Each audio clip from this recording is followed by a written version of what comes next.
with us here at the Strike Gymnasium in Bacoor, Cavite,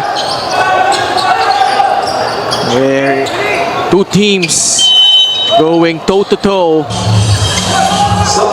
Gensan with the slight lead, San Juan with the possession to begin the fourth. Ordan Wamar, Raylan Torres, Dexter Marquez, Patrick Sleet, and AC Soberano. That shot sent back to the friend zone by Adi Santos. A beautiful recovery by Adi Santos. They run a pistol action. It ended up in a ball screen. Adi Santos was there to erase that one, but Patrick Sleet, of the nice feed of the inbound pass by Orlan Wamar, finds his way to the cup. There's the foul. Patrick Sleet heading to the line. And the threat of Soberano's free from the corner left Patrick Sleet open down low. Abadiano is back in for San Juan. So matching up with a small lineup is Coach Alex Angeles. Nasa 4 ngayon itong si Patrick Sleet with Marquez at the 5. Adi Santos, Val Acuña, Mark Cruz, Sean Andrews, and Marwin Junicio nasa loob for Gensan. Johnny, pasa kay Cruz. 5 sa kanilang shot clock. Marwin knows it, rising up for the jumper, can't get that one to fall. Raylan Torres, pasa kay Patrick Sleet, nakabuelo, pasa sa labas, all day to shoot. Abadiano, wala. Sean clears it for Gensan. Sean Andrews has been big time on the boards. Oh, great no-look pass. Acuña had his sights on Adi Santos, and he gets rewarded with a basket plus the foul. This came off the miss and the cleanup defensively. How about the beautiful touch pass? Acuña with those back-to-back threes late in the third quarter, now starts the fourth with eyes at the side of his head to locate Adi Santos for the 2+1. Adi completes the three-point play, 66-63. Extreme ang subok at kumpletong appliances brand ng Pilipinas. Sleet. Back to Jerry Abadiano. Marquez. Trying to offer that screen. Soberano. Mintis yung tres. Tip in is good from Dexter Marquez. Beautiful execution on that Spain action. They find a clean look for one of their better shooters in Soberano, and because Marquez rolled to the basket when was in perfect position to clean up the miss. Cruz with a miss. Good box out by Soberano. Acuña picks up a foul. Dexter Marquez, 16 points and 8 rebounds. Chris Porter will check in for Val Acuña. So Coach Elvis opts to go with a much bigger lineup.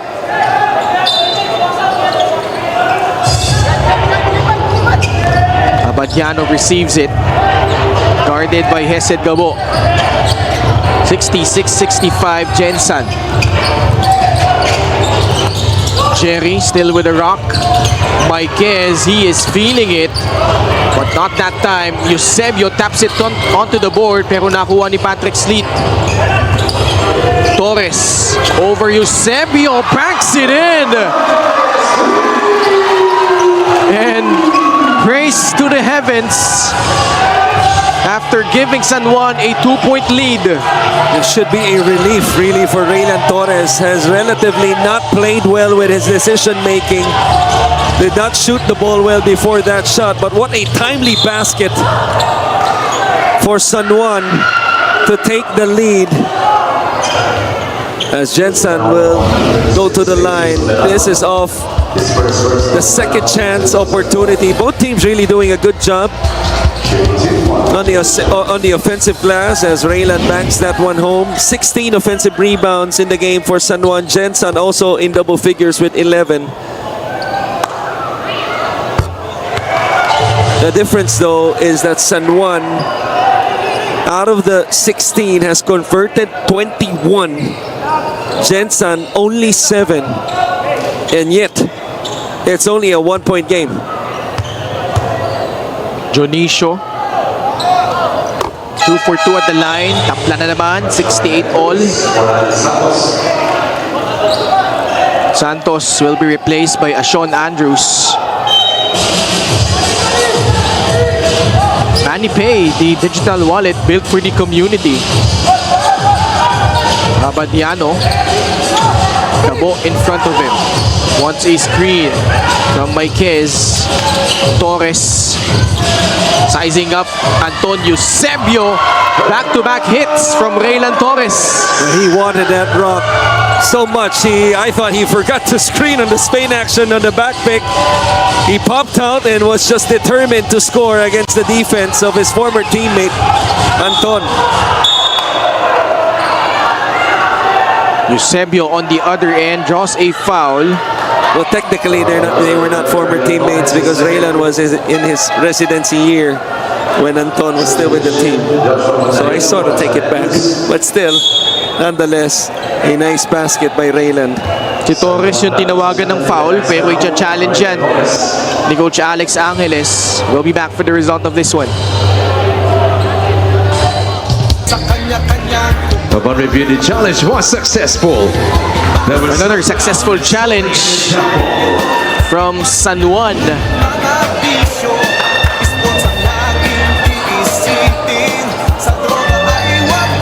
Oh yeah.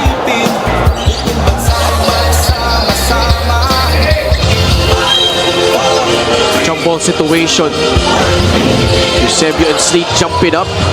Nakuha ni Raylan Torres. That's probably one of the more entertaining jump balls I've ever seen. Eusebio against Patrick Sleet.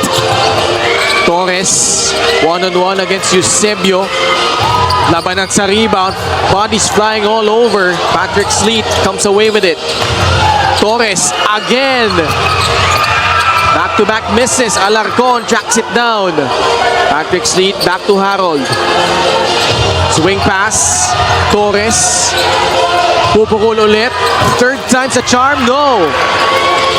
Eusebio grabs it. A jump ball forced by Alarcon. Possession na Harold pointing Gensan. A lot of chances though to hit a basket. Couple good looks for Torres, who's been getting his rhythm before those misses. Cabo takes his time. Abadiano in front. Fontanilla. Lost his balance. Naagaw. Oh, unsportsmanlike foul on Dexter Maiquez. Na ang sinasabi niya, tinamaan muna siya.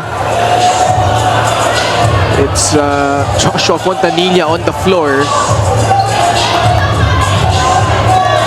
Weren't able to see it because it happened away from the basketball. It could be costly, especially for San Juan, who was slowly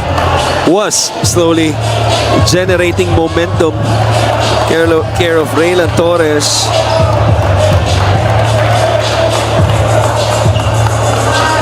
And here's the replay. Fontanilla, after the ball screen, forcing the switch, he slips, and then Maiquez falls down over him. Mas magandang angulo to.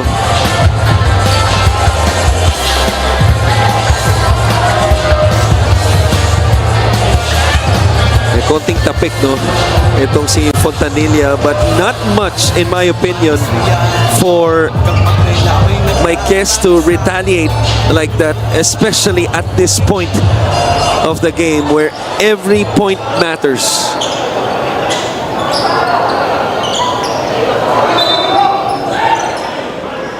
May mga parte talaga no, ng laro, especially in the fourth quarter, wherein as a basketball player, you have no choice kundi tanggapin na lang.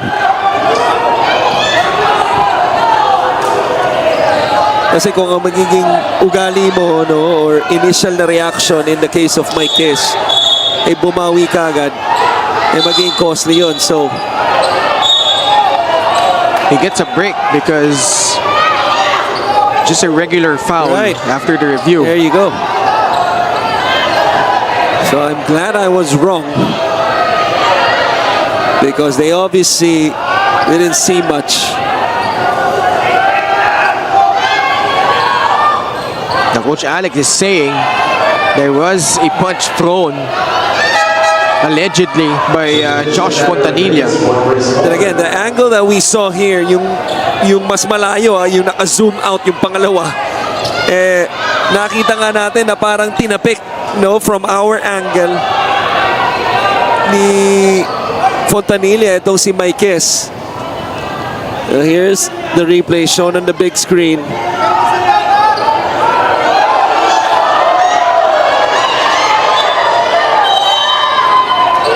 Guys are looking onto it on the big screen, but we play on, approaching the 6-minute mark of the fourth. Nakawala si Junicio, pasa sa labas. Fontanilla, free throw line jumper. It will roll in. Tabla na naman, 70 all. Maikes gets it back to Jerry Abadiano. Alarcon guarded by Eusebio. Then on the shot clock, Patrick Sleet turns down the shot, drives, layup too strong. Jonicio the rebound, running start for Hesed Gabo. Gabo will pull it out. Fontanilla against Raylan Torres. The switch, Sleet now in front of Fontanilla. 7 on the shot clock. Sleet keeping in step. Fontanilla off the mark. Torres nakabuelo, sumugod, lays it in. And a bonus free throw coming up. What a big swing in favor of San Juan. Fast break of the game brought to you by Sports Plus, the official sportsbook of the Mpbl. What a time for Raylan Torres to come to life. Because he struggled, as we mentioned, the first 3 quarters. Only 3 points for him. Has been a different player in his 4th quarter. Already in double figures, has a chance to extend the lead to 3 and to increase his output to 11, which he does. Halfway point of the fourth, Torres gives them a 3-point lead. Pinagpahinga muna si Hesed Gabo, balik sa loob si Mark Cruz. Foul again on San Juan.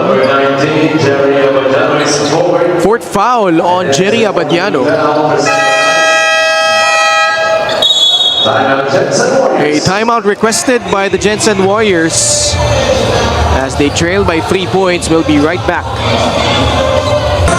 Former Bacoor head coach back in season 5 piloted them to their lone finals appearance where they lost to Pampanga. That was a Mark Yee-led team. Yeah. Also at James Kwekute, Jan Nermal. The problem was they were against a dominating Baltasar as the offensive rebound by Joshua Fontanilla, the second player in double figures, forces a steal. Is Joshua already with 3 steals. Pinomba pa ni Mark Cruz. And the lead back to Gensan, 74-73.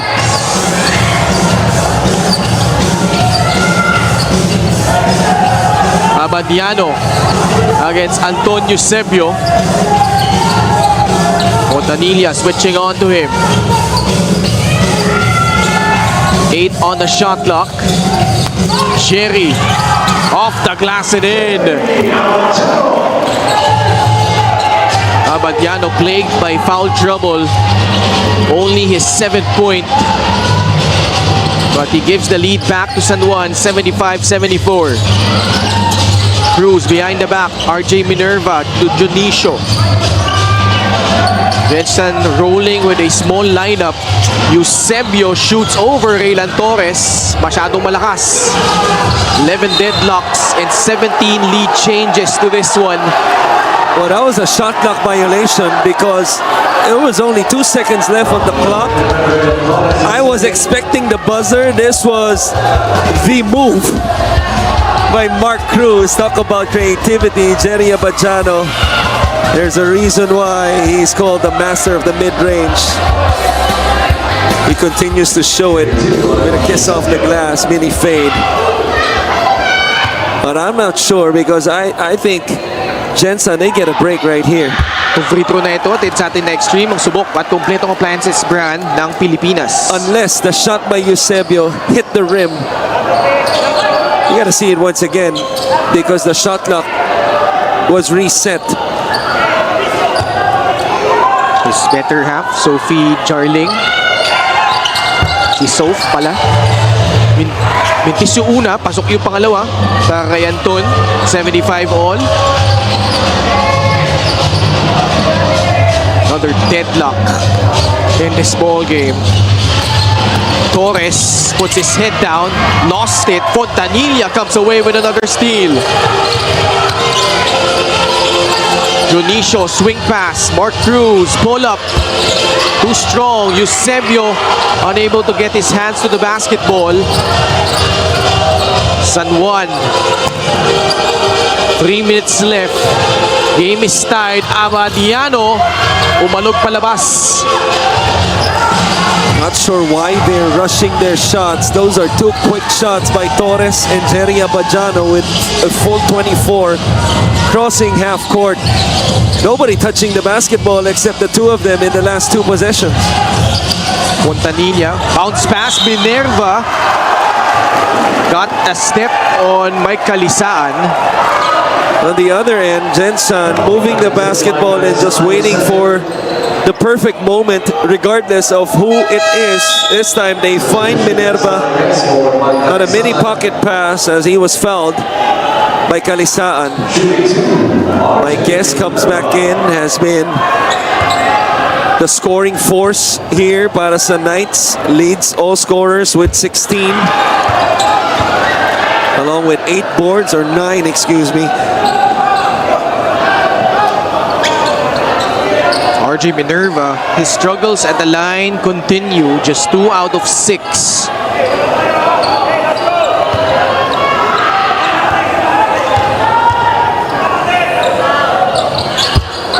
Mintis yung pangalawa din.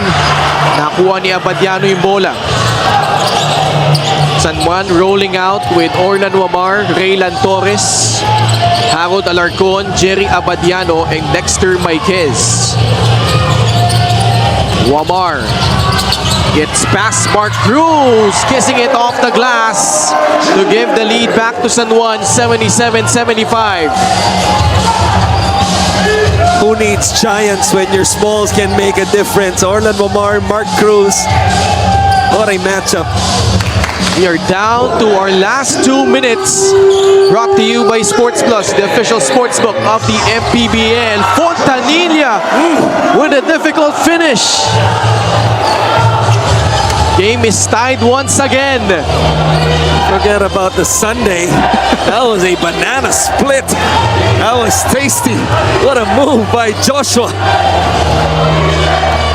Torres. Maiquez asking for it. Torres with 10 on the shot clock. Gets past Eusebio. Oh, an exquisite move by Raylan Torres. Now you see me, now you don't.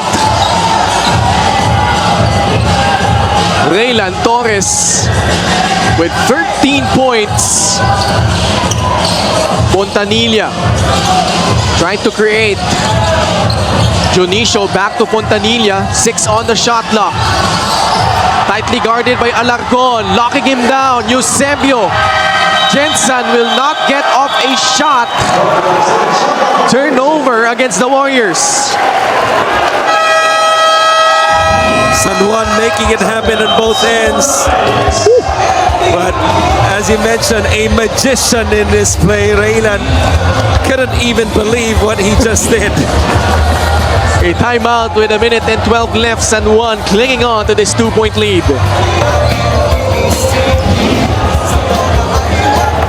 Back with us here, our player matchup virtually identical between Heset Gabo and Orlan Wamar, apart from the assists. Wamar hitting some big shots. Heset Gabo with an efficient outing, but it's been the other guys who have stepped up for both squads. Well, Heset Gabo at this point playing less than 20 minutes. He's on the bench right now. Orlan Wamar heading for 25 minutes and up. With 1:12 to play. And Coach Elvis opting to roll out with Mark Cruz to close out this ball game. San Juan with Alarcon being bothered by Jonicio. Still a lot of time left. Harold still with the basketball, lost his balance, in trouble. Abadiano with 5 on a shot clock. That's a foul. Got bailed out. Just 3 seconds left. Well, even if they challenge this one, it happened right in front of us. I don't think they're going to win the challenge.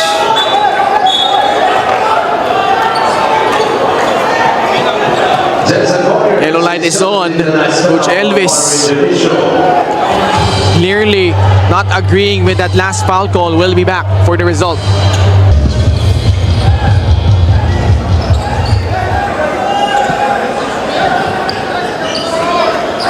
Upon review, the challenge was unsuccessful. Coach Elvis could only shake his head. Unsuccessful challenge by the Warriors. Now Jerry gets open right here, looks at the clock on the other end. Well, there's the foul. But the good news for Gensan, they're not yet in penalty. Only their 13th foul. Actually, that was their last foul to give. They are in penalty now. Shot clock winding down, 6 seconds remaining. Wamar behind the back to no one. Babalik ang possession sa Gensan. They'll use one of their 2 remaining timeouts. Will stay on the air. The Warriors behind by 2 points with 38.4 seconds remaining.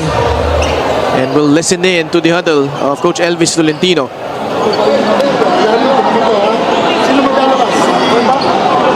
RG. Okay, Johnny, ikaw na to. Johnny, kung tayo maglalabas. Kasi, yun mo lang ha. Basta, ano yun mo lang, huwag nyo lang ito, huwag nyo lang kami si Johnny. Diretso lang doon. Paglabas ito, Mark, fair sa kapila. Fair sa kapila. Larry, bibigyan ka ng screen ni... Si Bal pala to, si Bal. Mark, ikaw to ha. Ikaw na yung gagano na. Bal, ikaw lalabas dito. Ikaw na yung pupunta sa corner ha. Tapos Johnny, bibigyan mo si Larry. Pag-flare niya, Larry. Tapos, pero mag-available na ha.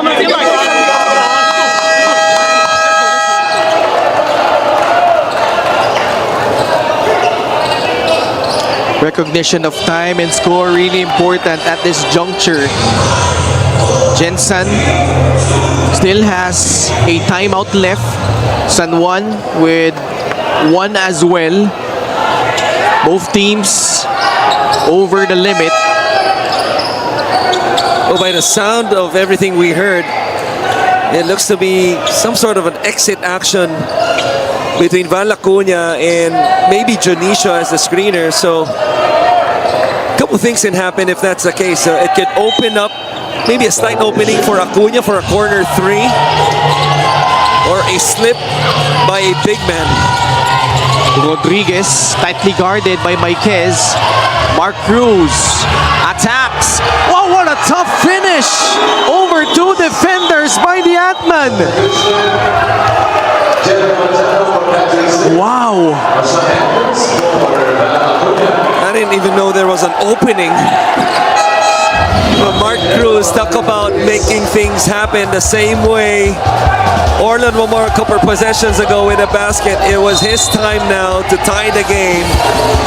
What a basket. Willing that one through, and more importantly, a 2-for-1 situation for them. About a 5-second differential between shot and game clock. Game is tied at 79 all. Abadiano, the hesitation, the drive, fouled. Then he'll choke to the line for 2 shots. This is unreviewable because they don't have a challenge anymore. Oo, ginamit na nila pareho. Or actually, sorry, they were unsuccessful already.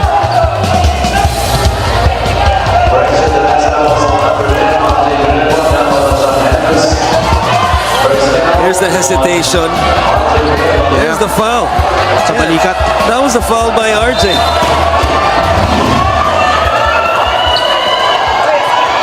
.9 seconds left. Abadiano will be tested at the line. 85% free throw shooter. 1 of 1 tonight. Calmly sinks the first.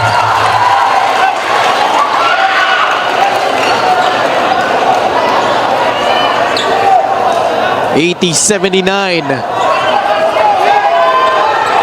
Jerry Abadiano, 8 points.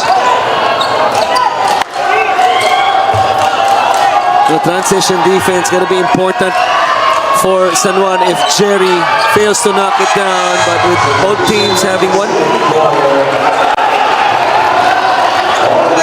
timeout remaining after I checked.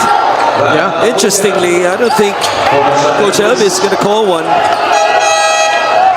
with 10 seconds remaining.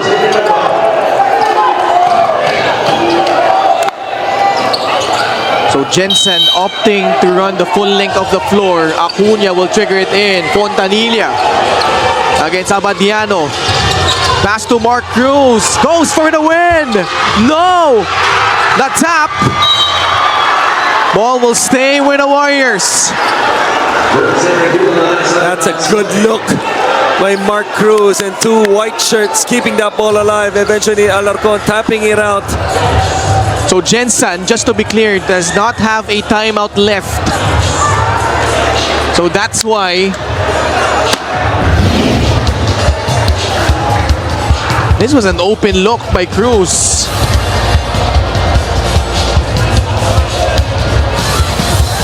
That was last touch Alarcon. That's why we had to double check. And that's the reason why Coach Elvis did not call a timeout, because he had no None. timeouts left.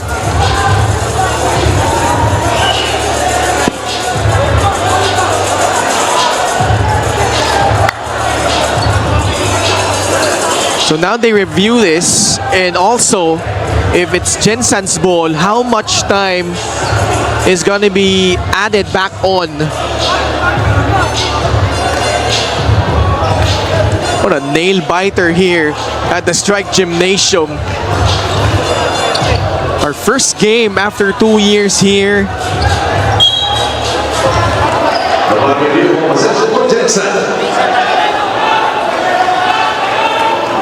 So Gensan will retain possession. So they will put some time on the clock.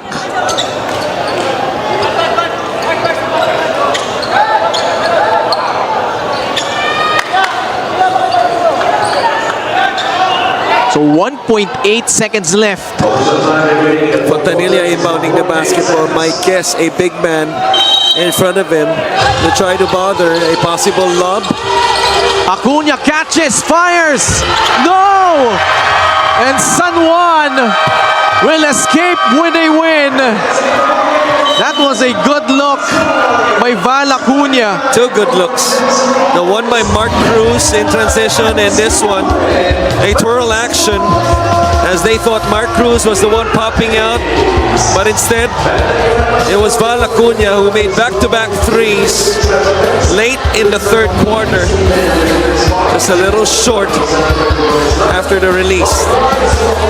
And San Juan will march on to their 11th straight victory, while Gensan suffers their third loss of the season. This guy though struggled mightily in the first half, but picked things up, especially in the fourth quarter. He is our best player of the game, brought to you by Sports Plus, the official sportsbook of the Mpbl. That's why it's important for basketball players to have a short-term memory. If you're the type of player that's gonna dwell in the past, dwell on your mistakes, and the first part of the game, Raylan did not, was outstanding and had a bounce-back fourth quarter, so much that he carried that team in the fourth to win the game. 81-79, San Juan prevails over Gensan. Raylan is standing by with Mika. Maraming salamat. Raylan, napakagandang laro, pero napakahirap din.